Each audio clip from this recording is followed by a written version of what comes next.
Hello and welcome to Quarterlight, your car brochure channel. In today's episode, we're continuing our 1984 journey with this Austin Rover catalogue and the Austin Montego.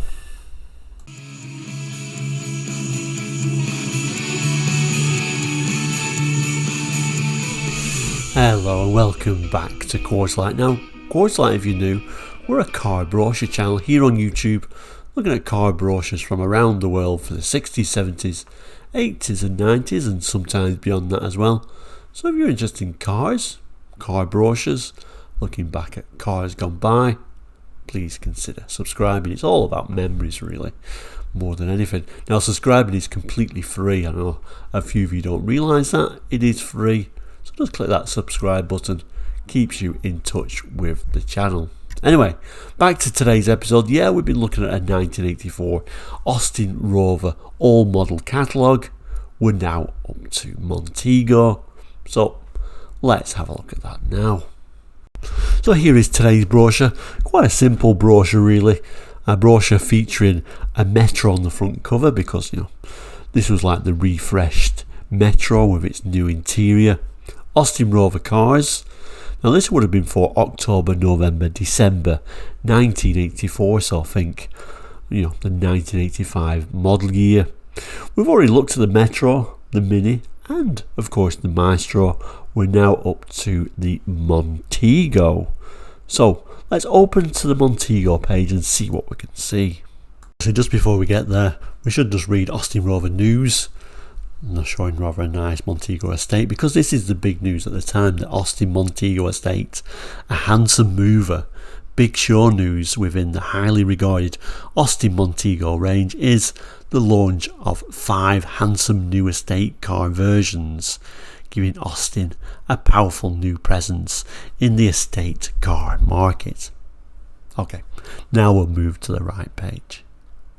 Get to that page, it says Austin Montego, designed for living, perfect for driving.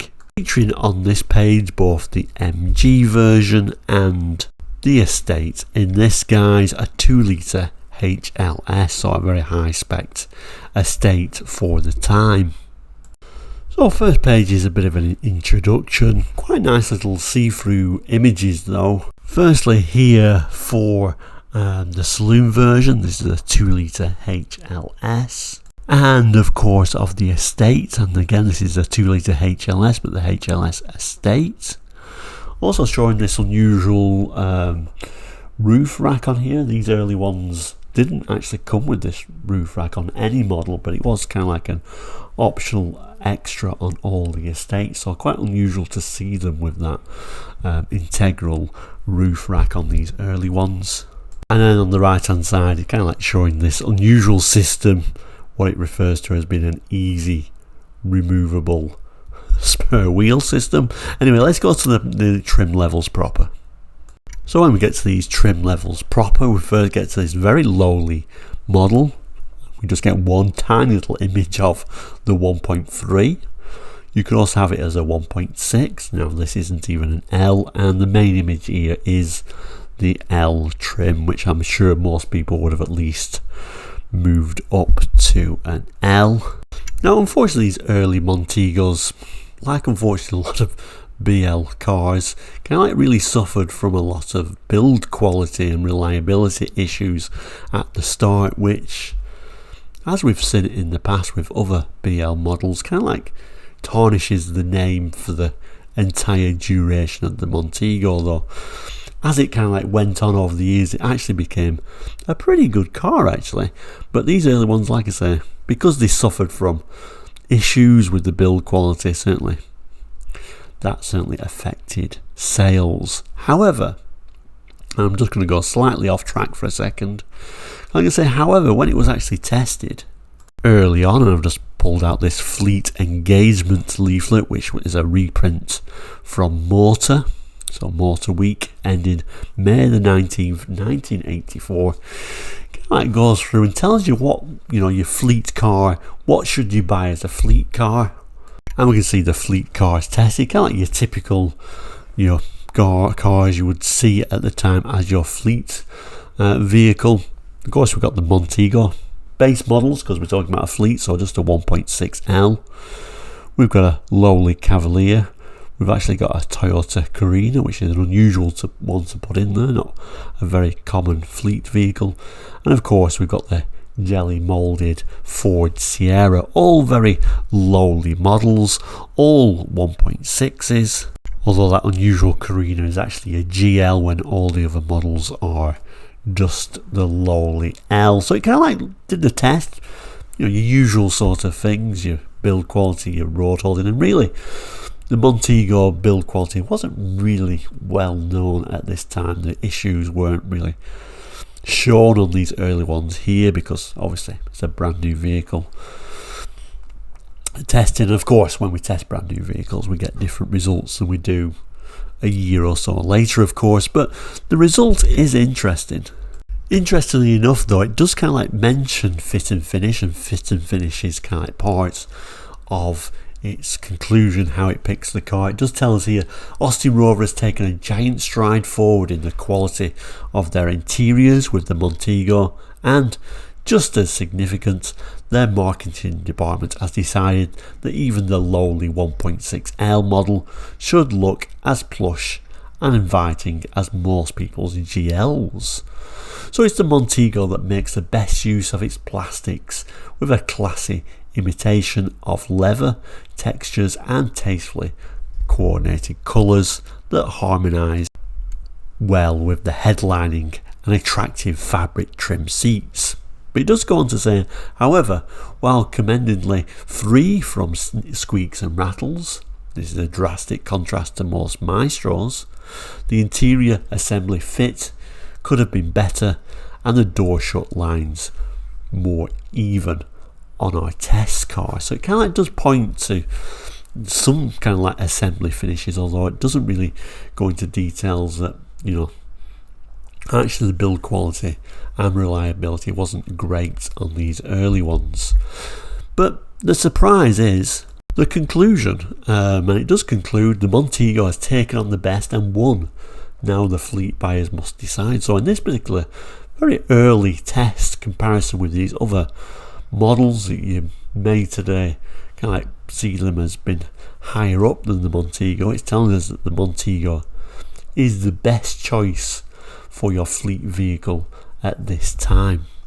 Interesting though, isn't it? No matter what your views are of the Montego, and certainly the build quality and reliability on the early ones would certainly put a lot of people off, and did. But I will say that it did get better and it actually turned out to be a pretty good car in the end. Anyway, I've gone off track a little bit, but I thought that was interesting to actually put in there. But we'll go back to our main brochure now, and we'll start looking at these trim levels. Like I say, it starts with the lowly 1.3, 1.6, not even an L.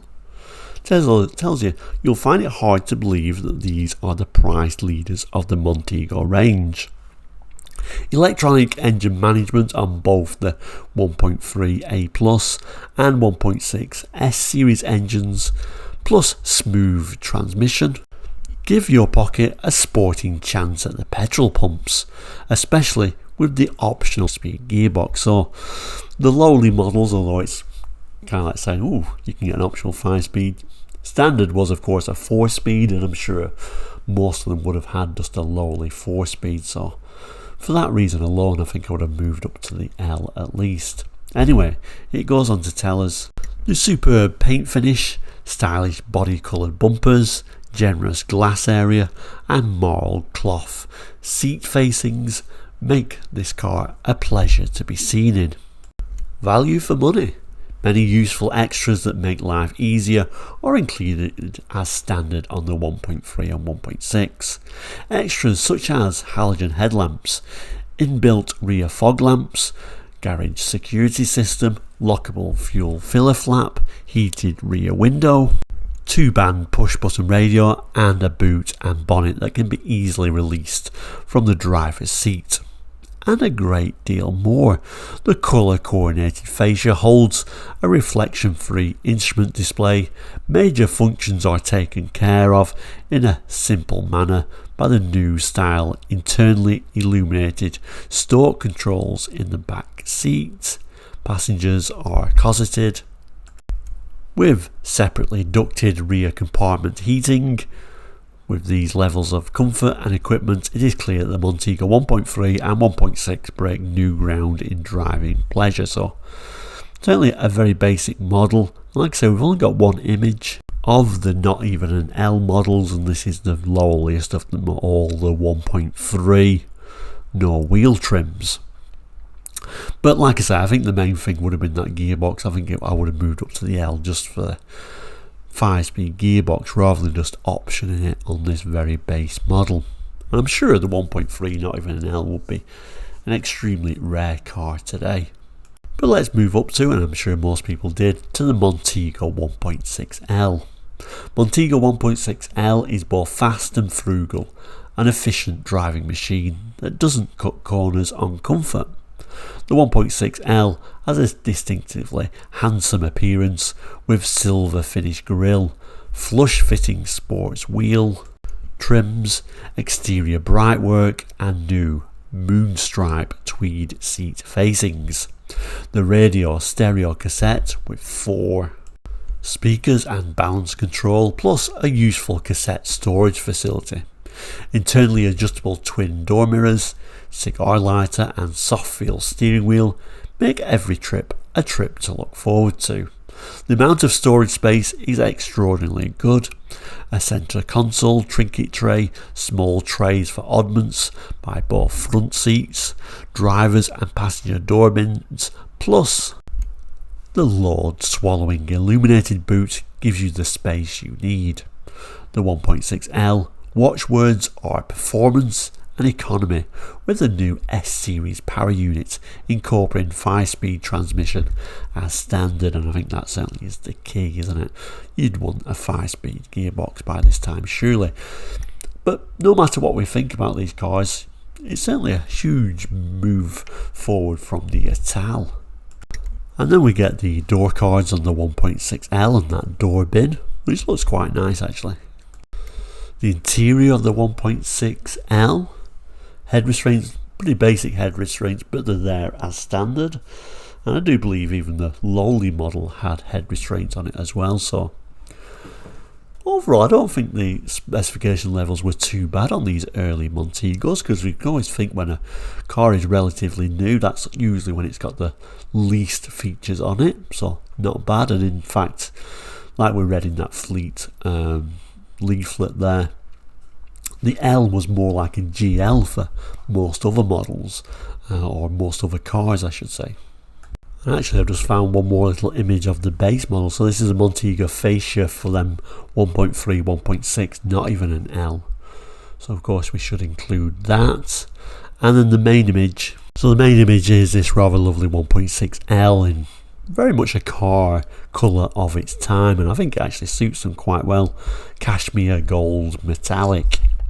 In fact, for those who are interested, the base model is going to be there in Targa red. But of course we can move up to plusher models, and here we have the 1.6 HL and indeed the larger engine's 2-litre HL. So let's learn a bit about this one. So supremely stylish, superbly comfortable, splendidly equipped, from the additional brightwork which lends an extra sparkle to their appearance, to the attractive moulding door casings. These Montegos set new standards. The refreshingly cool interior sets the scene.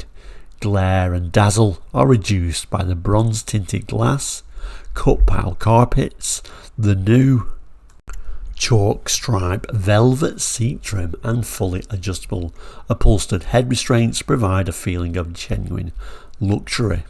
Additional rear speakers ensure faithful reproduction from the radio stereo cassette. The comprehensive instrument pack features a tachometer and a rheostat to adjust the dashboard illumination.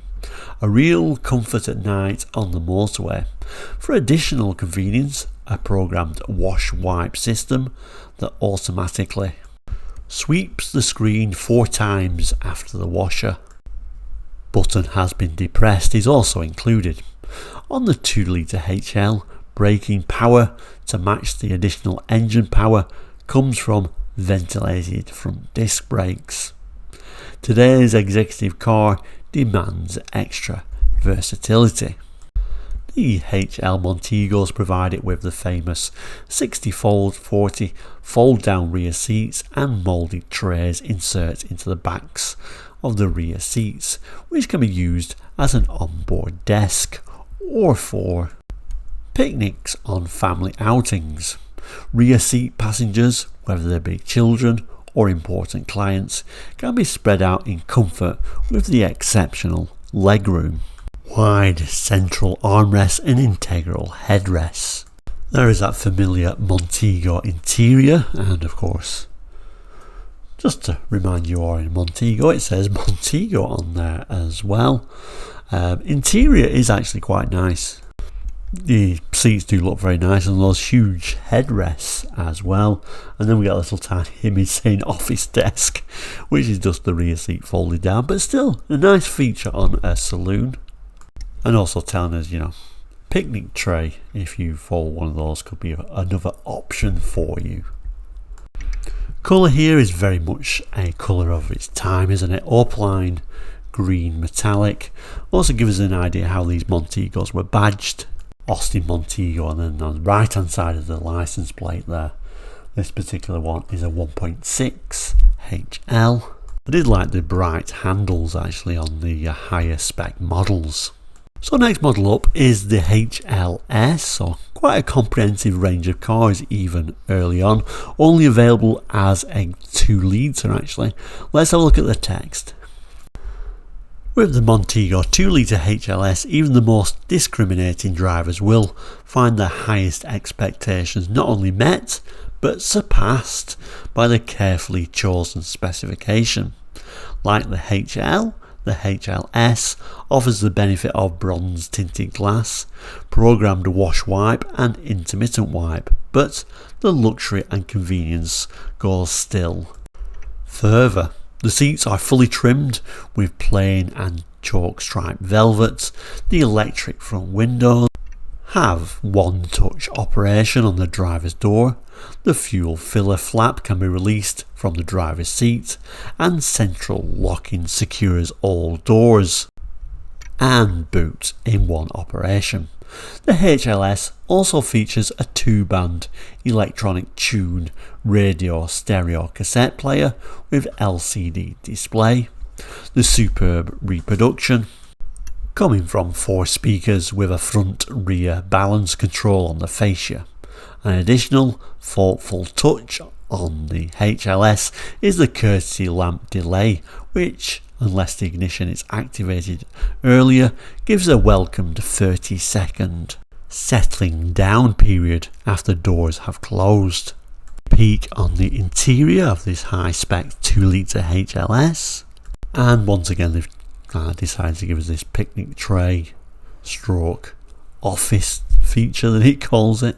The 2-band radio stereo cassette, and a look at those seats, which again look very comfortable with those huge head restraints. And the main picture is a 2 litre HLS in zircon blue metallic, again very much a British Leyland colour of its time, and dare I say it, my favourite colour for the Montego. Certainly a nice looking car actually. I've always liked the design of the Montego actually.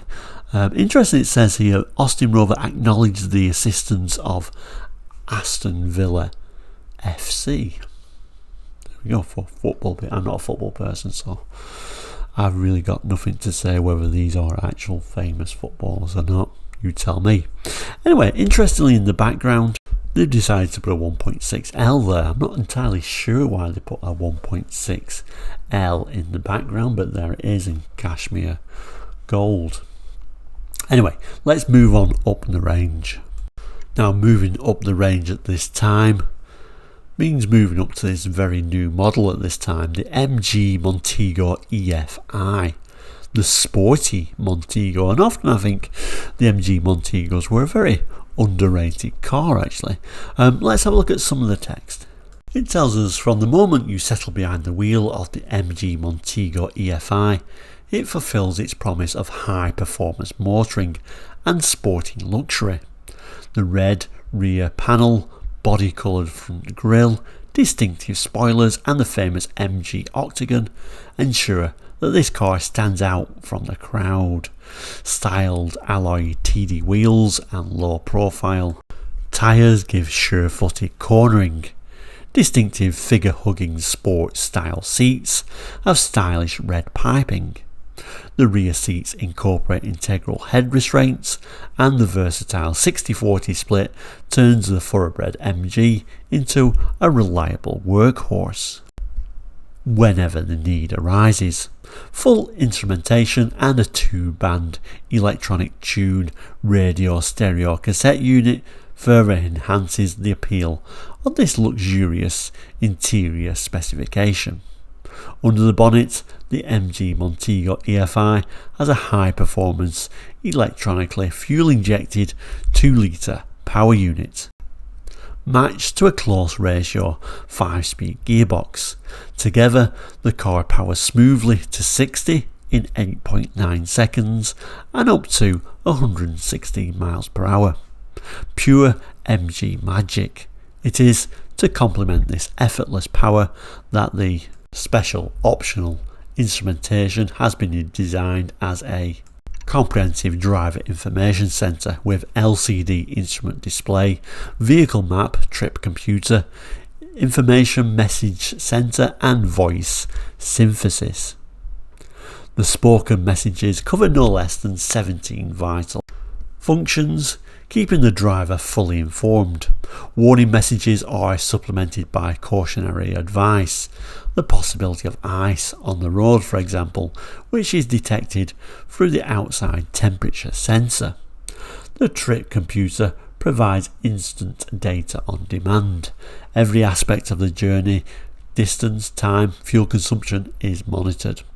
The instrumentation pack also has an illuminated vehicle map, which works in the conjunction with the message centre to give the driver first-hand information as to the operation of the vehicle's lights and doors, indicating on the map precisely which bulb has failed or which door has not been closed.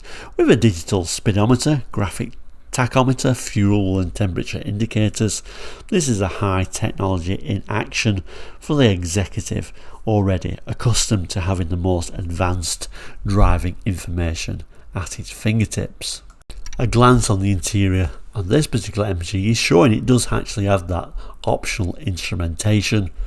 Looks very forward thinking, and I certainly can imagine why people would have been impressed at the time. Really, in many ways that was certainly ahead of its time, and unfortunately because it was ahead of its time it had lots of issues, so you were probably better off is what I'm trying to say. You're probably better off not actually optioning that, although I can imagine it would have been quite an exciting feature to see in your new car.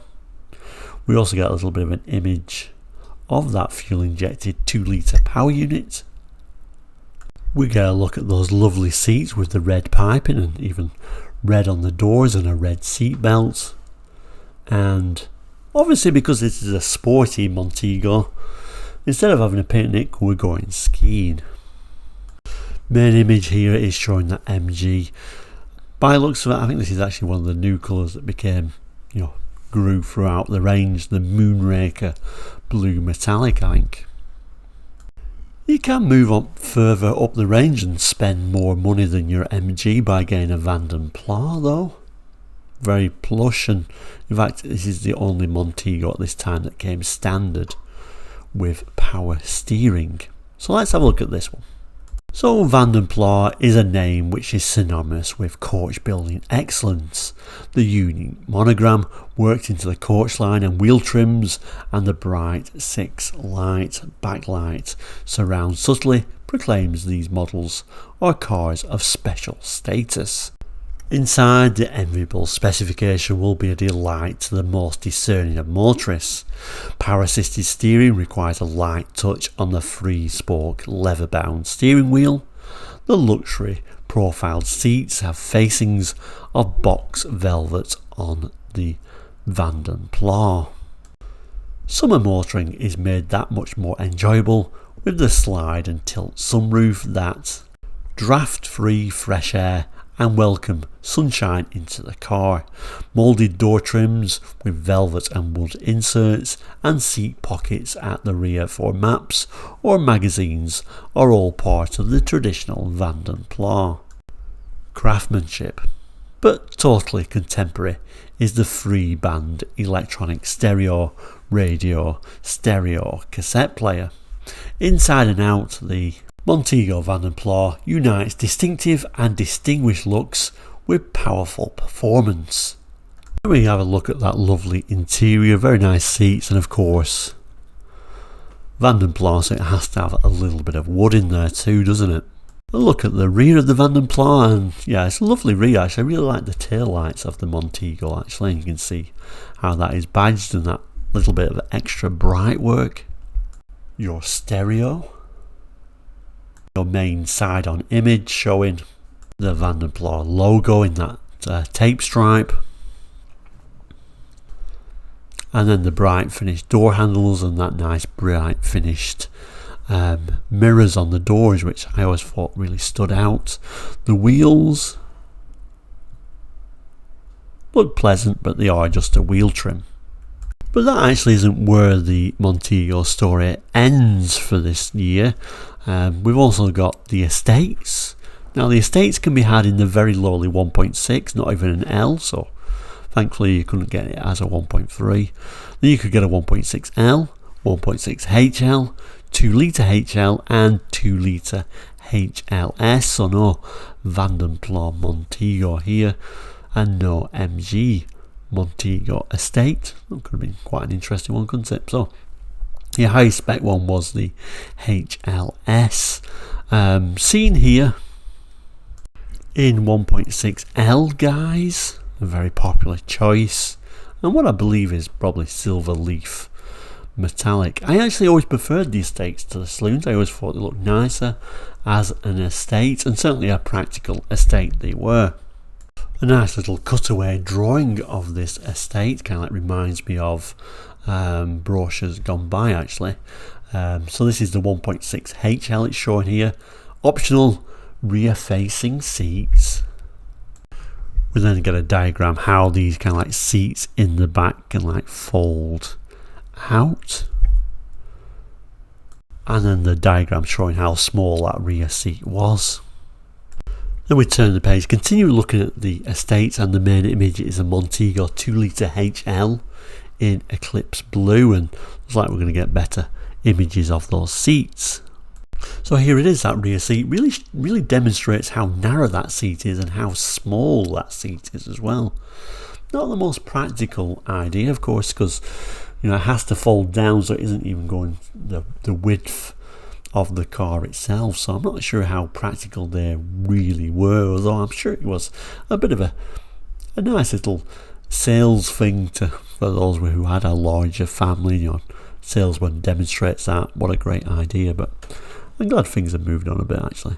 And then there's the seats folded under the floor there, and the front seats, or the second row seats, folded down to show how practical the estates were, and actually they were very practical workhorses actually, estates. Like I said, I think the estates are my favourite.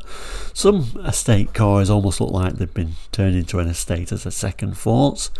The Montego almost looks like it's always meant to have been an estate.